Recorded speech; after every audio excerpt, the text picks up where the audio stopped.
నగదు తక్కువ బంగారం ఎక్కువ BNR golden diamonds Vijayawada Bengaluru Vizag. Hi hello welcome to Suman TV. నేను మీ రోషన్. నందూస్ వరల్డ్కి సంబంధించిన కంపెనీలు కొన్ని లిస్ట్ మీకు ఇక్కడ ఉన్నాయి. So cloud serve technologies limited, Nando's cafe limited and chicken on the wheels limited అంట, and Greek OSS limited, modern construction limited, smile health care service limited, the destiny recruitment and staffing solution limited, and cloud serve technology limited, and RRJ tech limited. దాదాపు ఎన్నో కంపెనీస్ని వాళ్ళు అక్కడ పెట్టి ఏదైతే సిఓఎస్ని sponsor చేస్తున్నారని చెప్తున్నారో, మొత్తం ఉన్న విక్టిమ్స్ అందరూ కూడా కొన్ని ఫేక్ కంపెనీస్ పెట్టి మాకు సిఓఎస్ ఆ కంపెనీస్ నుంచి ఇస్తున్నామని చెప్పడమే కాకుండా వాళ్ళు మా దగ్గర నుంచి డబ్బులు దోచేశారని చెప్పారు. అట్ ది సేమ్ టైం ఆ లొకేషన్కి వెళ్ళినా లేకపోతే ఆ ప్లేస్కి వెళ్ళినా కానీ అలాంటి కంపెనీ అనేదే లేదని చెప్తున్నారు. మీరు చూస్తే ఒకసారి కంపెనీస్ అన్నీ కూడా లిస్ట్ చూడొచ్చు. బట్ నాతో పాటు ఉన్నారు అడ్వకేట్ పూజార్ నాగేశ్వరరావు గారు. ఎందుకంటే ఆయన ఇండియాలో మాత్రమే కాదు, యూకేలో, యుఎస్లో, యుఏఈలో మొత్తం కూడా ఆయన సర్వీసెస్ తెలుగు వాళ్ళు అక్కడ వినియోగించుకుంటారు కాబట్టి. So first of all Nageswara Rao Pujari గారు, అసలుకి అక్కడ కంపెనీ పెట్టడం అంత ఈజీయా? అంత ఈజీగా డబ్బు తక్కువ అవుతుందా? అసలు ఎందుకు ఇన్ని కంపెనీస్ పెడతారు అక్కడ? జనరల్గా మనకి యూకేలో ఏంటంటే, మనకి ఇండియాలో కంపెనీ పెట్టాలంటే చాలా కష్టం జనరల్గా. యూకేలో కానీ ఇప్పుడు మనకి యూకేలో ఉన్న రూల్ ప్రకారం ఏంటంటే, ఈ ప్రపంచంలో మనం ఎక్కడున్నా కూడా యూకేలో కంపెనీ పెట్టచ్చు. యూకేలో కంపెనీ పెట్టచ్చు అంటే కంపెనీ పెట్టచ్చు. చాలా తక్కువ అండి కాస్ట్. లేకపోతే కంపెనీ పెట్టడానికి మీకు మాక్సిమం £200 అవుతుంది అంతే. మన ఇండియన్ కరెన్సీలో ఒక 25,000 రూపీస్ అవుతుంది ఇండియన్ కరెన్సీలో అంతే. ఎవరైనా పెట్టచ్చు, any nationality they can establish there company in the UK. దానివల్ల ఏంటి వాళ్ళకి యూజ్ ఏంటి అసలు? ఇంకా పెట్టి ఇలా అంటే ఇప్పుడు దీంట్లో 2 రకాలు ఉంటాయి. ఇప్పుడు మనకు ఒకటేమో ఇప్పుడు నిజంగా సిఓఎస్ అంటే ఏంటంటే, ఇప్పుడు ఒక యూకేలో ఎవరన్నా పని చేయాలంటే అంటే అక్కడున్న వీసా మీద ఉన్న మన ఇండియన్స్ కావచ్చు, లేదా ఇంకెవరైనా యూకేకి వెళ్ళాలని పని చేయాలనుకుంటే అక్కడున్న company compulsory certificate of sponsorship అని ఇష్యూ చేయాలి. ఓకే. అప్పుడు ఇష్యూ చేసినప్పుడే దాన్ని బేసిస్ మీద ఇక్కడ మనకి యూకే వీసా ఇవ్వటం కానీ, అక్కడ ఉన్న వాళ్ళకి వీసా ఎక్స్టెన్షన్ కానీ చేస్తుంటారు. అదే ఒక 5 years వాళ్ళని కాపాడుకోవడానికి కావచ్చు, ఇంకా రకరకాల కారణాలు. అంటే వీసా ఎక్స్టెన్షన్ కావాలి, లేకపోతే వర్క్ పర్మిట్ కావాలి అనుకుంటే మాత్రం అక్కడ ఎస్టాబ్లిష్ అయిన కంపెనీ సర్టిఫికేట్ ఆఫ్ స్పాన్సర్షిప్ అనేది ఇష్యూ చేస్తేనే వాళ్ళు ఈ సర్టిఫికేట్ ఆఫ్ స్పాన్సర్షిప్ తీసుకొని యూకే వీసాకి ఎక్స్టెన్షన్ కానీ లేకపోతే ఇండియా నుంచి కానీ అప్లై చేసుకుంటారు. ఓకే. సో ఎవ్రీ ఇయర్ ఏమవుతుందంటే ఏంటంటే, అక్కడ ఆ దేశంలో స్కిల్స్ షార్టేజ్ ఉన్న ప్రొఫెషన్స్ ఉంటాయి కదా. ఇక్కడ ఆ దేశంలో ఏంటంటే అక్కడ పనిచేసిన తక్కువ ఉంటారు. అక్కడ లోకల్ ఉన్న ఎక్కువ పనిచేయరు. అక్కడ మన ఇండియన్స్ లెక్క ఎప్పుడు పనిచేయరు. సో వాళ్ళకి ఎవ్రీ ఇయర్ ఏంటంటే వాళ్ళకు లిస్ట్ ప్రకటిస్తుంటారు మనకు. ఓకే. ఈ ఇయర్ ఇంత స్కిల్స్ షార్టేజ్ ఉంది, ఇప్పుడు సాఫ్ట్వేర్లో షార్టేజ్ ఉంది, లేకపోతే హెల్త్ కేర్లో షార్టేజ్ ఉంది, లేకపోతే ఇంకో దగ్గర ట్రాన్స్పోర్ట్లో షార్టేజ్ ఉంది అని, లేకపోతే ఇట్లా వాళ్ళు లిస్ట్ ప్రిపేర్ చేస్తారు. ప్రిపేర్ చేసిన తర్వాత ఏం చేస్తారంటే, ప్రతి ప్రొఫెషన్కి ఒక కట్ ఆఫ్ పెడతారు. మినిమం ఒక 60,000 శాలరీ పర్ ఇయర్ ఇవ్వగలిగితే వీళ్ళకు మీరు సిఓఎస్ ఇష్యూ చేసుకోవచ్చు అని పెడతారు. ఓకే. జనరల్గా. ఓకే. సో వీళ్ళు ఏం చేస్తారంటే ఏంటంటే, ఇక్కడ మనం కంపెనీ ఒక £200 మనం కంపెనీ పెట్టేసుకొని దాంతో మనం మళ్ళీ కాస్ట్కి మనం అప్లై చేసుకోవచ్చు గవర్నమెంట్కి. ఓకే. నేను ఒక కంపెనీ పెట్టుకున్నా, నాకు ఇక్కడ రిక్వైర్మెంట్ ఉంది, ఈ సోన్సో కంపెనీ పెట్టుకున్నా, ఈ సోన్సో రిక్వైర్మెంట్ ఉంది కాబట్టి నేను ఒక 4 తెచ్చుకుందాం అనుకుంటున్నా, కాబట్టి నాకు పర్మిషన్ ఇవ్వండి అని చెప్పేసి మళ్ళీ మనం గవర్నమెంట్కి అది కూడా ఈజీగా వచ్చేస్తుందా? వాళ్ళు వెరిఫికేషన్ చేస్తారు. ఓకే. ఫిజికల్గా ఆఫీస్ ఉందా లేదా, ఎంప్లాయీస్ ఉన్నారా, 2-3 ఎంప్లాయీస్ ఉన్నారా లేదా, 1-2 నెలలు 3 నెలలు నడిచిందా లేదా అని వెరిఫికేషన్ చేస్తారు. వెరిఫికేషన్ చేసిన తర్వాత వాళ్ళకు పర్మిషన్ ఇచ్చేస్తారు. ఆ 2 months తర్వాత వీళ్ళు వెరిఫికేషన్ అయిపోయిన తర్వాత ఎత్తేయచ్చు కూడా. ఎత్తేయచ్చు, ఏదైనా చేయొచ్చు. కాసు వచ్చిన తర్వాత ఏంటంటే అప్పుడు మనం అప్లై చేసుకుంటాం. సో ఎన్నో కంపెనీస్ వాళ్ళు నిజంగా ఫేక్ కంపెనీస్ పెట్టి అన్ని కూడా విక్టిమ్స్ దగ్గర నుంచి రకరకాలుగా డబ్బులు దోచేశారనమాట. మీరు చూసుకుంటే అన్ని కంపెనీస్ ఏదైతే చెప్తున్నారో, మాకు ఏ కంపెనీలో కూడా నాకు సంబంధం లేదని చెప్తుందో నందు అండ్ వాళ్ళ హస్బెండ్ మొత్తం కూడా అతనే ఉన్నాడని చెప్తున్నారు. బట్ మీరు చూసుకుంటే ఇక్కడ కంపెనీస్ లిస్ట్లో ఓవర్వ్యూలో కూడా మీకు ఇక్కడ పీపుల్ ఎవరున్నారో కూడా కనపడుతుంది. అండ్ మీరు ఒకటి చెక్ చేసుకుంటే ఇది నందూస్ కేఫ్ లిమిటెడ్ అనమాట. ఇక్కడ జాగర్లమూడి మధుకర్. మీరు చూస్తే 2024లో పెట్టారు ఇది. ఓకే. సో వెరిఫికేషన్ అనేది 2026 డ్యూ ఉంది ఇది. అంటే October 17th వెరిఫికేషన్ చేస్తారు. కంపెనీ ఉందా లేదా, అకౌంట్ సబ్మిట్ చేశారా, నీట్గా ఉందా అనేది చెక్ చేస్తారు. ఓకే. అట్లా. సో కొన్ని కంపెనీస్ మీరు చూస్తే ఇది క్లౌడ్ సర్వీస్ టెక్నాలజీస్, మీరు ఇది చూస్తే ఒకసారి ఇది యాక్టివ్ ఉంది అంతే కదా? యాక్టివ్లో ఉంది. ఇది యాక్టివ్ ఉంది. ఇక్కడ కూడా డేట్ ఆఫ్ బర్త్ సేమ్ 2021లో ఇది ఉంది. ఫైలింగ్ హిస్టరీ కూడా మీరు చూడొచ్చు. అది వాళ్ళు ఎప్పుడు ఫైల్ చేశారు ఏందనేది మొత్తం వచ్చేస్తుంది A to Z మొత్తం. ఇక్కడ మన 15th మే రోజు మనకు డైరెక్ట్ చేంజ్ అయిపోయారు ఇక్కడ ఇందులో డైరెక్ట్ చేంజ్ చేశారు. ఇప్పుడు ఈ ఇష్యూ జరుగుతున్నప్పుడే 15th మే రిజిస్టర్ ఆఫీస్ కూడా చేంజ్ అయిపోయింది ఇక్కడ 15th మే ఎక్కడ చేంజ్ అయిందండి? రిజిస్టర్ ఆఫీస్ చేంజ్ అయింది విల్లింగ్టన్ టు ఇక్కడ చేంజ్ అయింది, ఇక్కడ ఎస్ఎక్స్ చేంజ్ అయింది. ఓకే, ఇది కూడా చేంజ్ అయింది. రిజిస్టర్ ఆఫీస్ అన్ని చేంజ్ చేసుకుంటూ వస్తున్నారు. Okay okay okay okay. So before ఉన్న లొకేషన్స్ నుంచి కాకుండా వేరే ప్లేసెస్ కి ఇష్యూ స్టార్ట్ అయిన తర్వాత సో యాక్చువల్గా చెప్పాలంటే 15th May already January 2nd register office change చేశారు.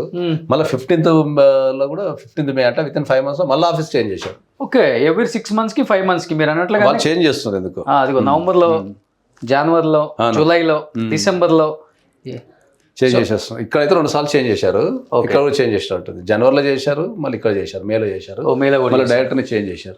డైరెక్టర్ కూడా చేంజ్ అయిపోతున్నారు అనమాట. ఎవరి కంపెనీ మీరు చూస్తే ఇది డిజాల్వ్డ్ అయింది కంపెనీ. ఈ కంపెనీ లేదు కదండి అసలు, ఈ కంపెనీ లేదు. RRJ అనేది డిజాల్వ్ అయింది. ఇక్కడ మీరు ఓవర్వ్యూలోకి వెళ్తే ఇక్కడ మనకు కనిపిస్తుంది స్టేటస్ వచ్చేసి డిజాల్వ్డ్. ఈ కంపెనీ లేదు, తీసేశారు దీన్ని. ఎప్పుడు డిజాల్వ్డ్ అని 29th September 2020. సో ఇష్యూ జరుగుతుంది కూడా దాదాపు 3 years నుంచి అన్నారు. పీపుల్ ఎవరు దీంట్లో డైరెక్టర్? ఆయన జాగర్లపూడి మధుకరే ఉన్నారు. సో ఆల్మోస్ట్ అన్నిట్లలో జాగర్లపూడి మధుకరే అనమాట. సో మొత్తం అంటే తీగ లాగితే దొంక అంతా కదులుతుంది. అసలు మధుకర్ని పట్టుకుంటే మొత్తం ఓవరాల్గా ఏం జరిగిందో కూడా తెలుస్తుంది. బట్ ఈ కంపెనీ కూడా చూడవచ్చు మీరు. ఎన్నో కంపెనీస్, 1 కాదు 2 కాదు అనమాట అసలుకి. దీంట్లో పీపుల్ ఎవరు ఉన్నారు? సో దీంట్లో కూడా జాగర్లపూడి మధుకర్. సో ఇది కూడా 2022లో పెట్టారనమాట. సో వెరిఫికేషన్ రిక్వైర్మెంట్ కంప్లీట్ ఇది కూడా. సో ఇది యాక్టివ్ గానే ఉంది ఇప్పుడు. యాక్టివ్నే ఉంది. ఓకే, చాలా ఉన్నాయి కంపెనీ. సో ఇది ఇవన్నీ ఏంటంటే ఒక్కొక్క సెక్టర్ కి ఒక్కొక్కరి కోసం. కానీ smile health care services limited ఉంది. ఇది హెల్త్ కేర్ లో మనం COS రిలీజ్ చేస్తానికి ఆడ మెడికల్ లో ఉన్న వాళ్ళు లేకపోతే నర్సెస్, మెడికల్ ఫీల్డ్ లో ఉన్న వాళ్ళకి ఎవరికన్నా మనం COS ఇవ్వాలనుకోండి, ఈ హెల్త్ కేర్ నుంచి మనం రిలీజ్ చేస్తాం. ఓకే, సో ఇది అక్కడ కేర్ టేకర్ కి చాలా హై వాల్యూ ఉంటుంది. ఆ కేర్ టేకర్ కనుక మనము వాళ్ళని అపాయింట్మెంట్ చేసుకోవాలంటే దీనిపైన ఇవ్వచ్చు మనం హెల్త్ కేర్ మీద. ఓకే, అప్పుడు మనం ఏం చెప్తాం, UK గవర్నమెంట్ కి నేను హెల్త్ కేర్ మీద కంపెనీ పెట్టినా ఇక్కడ సర్వీస్ ఇస్తా అని చెప్తాం. అదే, సో ఇది కూడా ఆల్మోస్ట్ చాలా టైమ్స్ చేంజ్ అయిపోయింది అనుకుంటా. చూడండి ఒకసారి అపాయింట్మెంట్ నుంచి ఎవ్రీ 3-4 months కి చేంజ్ అయిపోతుంది. చేంజెస్ అవుతున్నాయి అకౌంట్ డైరెక్ట్ డీటైల్స్ చేంజ్ అయిపోయి. ఇక్కడ మీరు చూడొచ్చు 2022లో రమానందన ఈ ముందు డైరెక్టర్ గా, తర్వాత మధుకర్ వచ్చారు, మళ్ళీ రమానందన వచ్చింది 24కి టర్మినేషన్ ఆఫ్ అపాయింట్మెంట్. మళ్ళీ ఫైనల్ గా 25కి చేంజెస్ చేస్తూనే ఉన్నారు. అక్కడ కంపెనీ రన్ చేయటము ప్లస్ కంపెనీని చేంజెస్ ఇవన్నీ ఆన్లైన్ లో అయిపోతుంది. అక్కడ మనకి ఇండియా టైప్ లా అది ఉండదు. సో ఇది కూడా ఆల్మోస్ట్ డిజాల్వ్ అయిపోయింది. ఇది కూడా September 2025 స్ట్రైక్ ఆఫ్ అయిపోయింది. సో ఈ కంపెనీ కూడా ఎత్తేసారు, అయిపోయింది. సో గ్రీక్ ఒయాసిస్ అంట. సో ఇది కూడా మీరు చూడొచ్చు. ఇది ఇది ఇది ఇప్పుడు ఇష్యూ జరుగుతుంది మనకి 15th May 2026. ఇప్పుడు ఏదైతే ఇష్యూ జరుగుతుందో directed details changed for mister Madhukar Jagarlamudi on 15th May 2026 అనమాట ఇది కూడా. సో మీరు ఇక్కడ చూస్తే అర్థం అవుతుంది. ఇంకా డైరెక్టర్ గా ఇది లాయర్ గారు చేంజ్ అయిపోయారు. సో ఇదేదో చికెన్ వీల్స్ అంట. ఇక్కడ కూడా యాక్టివ్ ఉంది కంపెనీ. ఈ కంపెనీ యాక్టివ్ ఉంది. ఇక్కడ కూడా స్టేట్మెంట్ ఆఫ్ క్యాపిటల్ ఉంది. పీపుల్కి వస్తే మనకు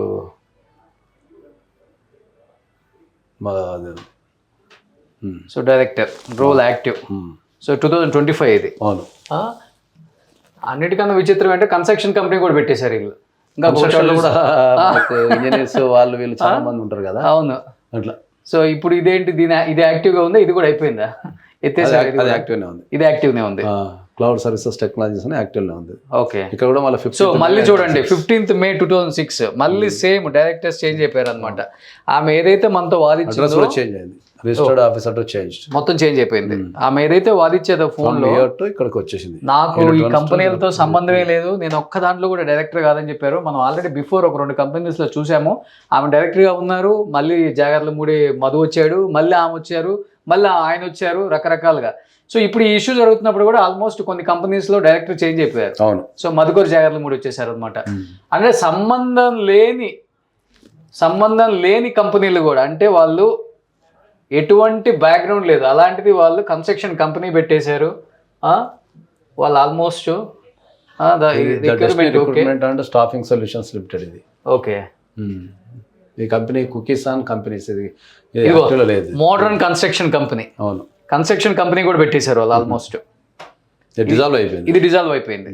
సో ఇలా ఎన్నో కంపెనీస్ పెట్టడం, మేము ఇక్కడ సిఓఎస్ ఇస్తామని చెప్పటం, జాబ్ ఆఫర్ ఇస్తామని చెప్పటం, వాళ్ళకి వీసా ఎక్స్టెన్షన్ కూడా మేమే చేస్తామని చెప్పటం, వీసా ప్రాసెస్ కూడా చేయటం, రకరకాలుగా విక్టిమ్స్ని ప్రలోభ పెట్టేసి కంపెనీలు రకరకాల కంపెనీస్ పేర్లు చెప్పేసి, సో మళ్ళాగంటే ఇక్కడికి వెళ్ళి మనం అంతా వెరిఫికేషన్ చేసుకుంటాం. అక్కడ ఏంటి అంతా ఆన్లైన్లోనే ఉంటుంది.